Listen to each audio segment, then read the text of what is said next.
ചാക്കയിൽ LDFിൻ്റെ സ്ഥാനാർത്ഥി മുൻ മേയർ കൂടിയായ മുൻ കൗൺസിലറുമൊക്കെയായ മുതിർന്ന നേതാവാണ്. ഏരിയ സെക്രട്ടറി ആയിരുന്നു, ജില്ലാ കമ്മിറ്റി അംഗമാണ് ശ്രീ കെ ശ്രീകുമാർ. എങ്ങനെ പോകുന്നു പ്രചാരണമൊക്കെ? പ്രചരണം വളരെ മെച്ചമായ നിലയ്ക്ക് തന്നെ പോകുന്നുണ്ട്. ജനങ്ങളാകെ തന്നെ തിരഞ്ഞെടുപ്പ് പ്രവർത്തനങ്ങളിൽ പങ്കാളികളാണ്. അവർ തിരഞ്ഞെടുപ്പ് LDFിൻ്റെ വിജയത്തിന് വേണ്ടിയുള്ള വളരെ ജാഗ്രതയോടെയുള്ള പ്രവർത്തനത്തിലാണ് ഇപ്പോൾ ഉള്ളത്. താങ്കൾ മുൻ മേയറായിരുന്നു, കൗൺസിലറൊക്കെയാണ്, അപ്പോൾ ഏറ്റവും മുതിർന്ന നേതാവ് കൂടിയാണ്. തലസ്ഥാനത്തിൻ്റെ ആ ഒരു മുഖം മാറുന്നതിലൊരു കാഴ്ചപ്പാട്, വികസന കാഴ്ചപ്പാട്, വലിയ രീതിയിലൊരു കാഴ്ചപ്പാട് കാണുമല്ലോ എന്തായാലും.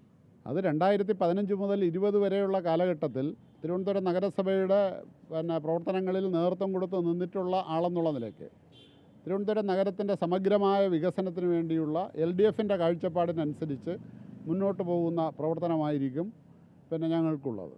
അതിൽ നഗരത്തിൻ്റെ വികസനം, നഗരത്തിലെ ജനങ്ങളുടെ ആവശ്യങ്ങൾ, ആ പ്രധാന ആവശ്യങ്ങൾ അവരിപ്പോൾ വിമാനത്താവളത്തിൻ്റെ കാര്യവും പോർട്ടിൻ്റെ കാര്യവും ഒന്നും തന്നെ ആവശ്യപ്പെടുന്നില്ല. ഇവിടുത്തെ ജനങ്ങളെ സംബന്ധിച്ച് അടിയന്തരമായി അവർക്ക് ആവശ്യമായിട്ടുള്ള നല്ല റോഡുകളും അത്യാവശ്യം തെരുവ് വിളക്കും കുടിവെള്ളവും നമ്മളെ മാലിന്യ സംസ്കരണ പ്രവർത്തനങ്ങളും അതുപോലുള്ള കാര്യങ്ങൾ കൊണ്ട് മാത്രമേ തദ്ദേശ സ്വയംഭരണ സ്ഥാപനങ്ങളെ കൊണ്ട് ജനങ്ങൾ ആവശ്യപ്പെടുന്നുള്ളൂ. ആവശ്യം കൃത്യമായി നടപ്പിലാക്കുന്ന പ്രവർത്തനങ്ങൾക്ക് LDFിൻ്റെ ഭാഗമായി തന്നെ ആ കാര്യങ്ങൾ നിർവഹിക്കുന്ന പ്രവർത്തനങ്ങളിൽ ഞങ്ങളുണ്ടാകും.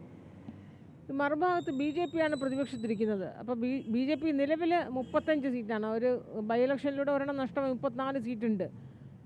BJP ഏതെങ്കിലും രീതിയിലൊരു ഭീഷണിയുണ്ടോ? യാതൊരുവിധ ഭീഷണിയും വളരെ തെരഞ്ഞെടുപ്പ് പ്രവർത്തനങ്ങൾ ആരംഭിച്ച സമയത്ത് തന്നെ ഞങ്ങൾ സൂചിപ്പിച്ചതുപോലെ വീണ്ടും തലസ്ഥാന നഗരം വീണ്ടും ഇടതുപക്ഷത്തിൻ്റെ LDFിൻ്റെ ഭരണം വരുമെന്നുള്ള കാര്യത്തിൽ യാതൊരുവിധ സംശയവും ജനങ്ങൾക്കുമില്ല, ഞങ്ങൾക്കുമില്ല. അതിനുവേണ്ടിയുള്ള ഊർജ്ജസ്വലമായിട്ടുള്ള പ്രവർത്തനങ്ങളാണ് ഞങ്ങളിന്ന് നടത്തിക്കൊണ്ടിരിക്കുന്നത്. BJPയുടെ പ്രവർത്തനങ്ങൾ അവർ താഴോട്ടാണ്.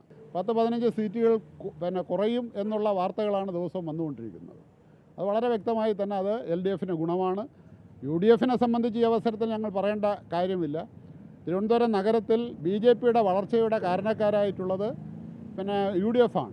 കോൺഗ്രസിൻ്റെ ആളുകളാണ് ഇന്ന് BJPയുടെ ആളുകളായി മാറിയത്.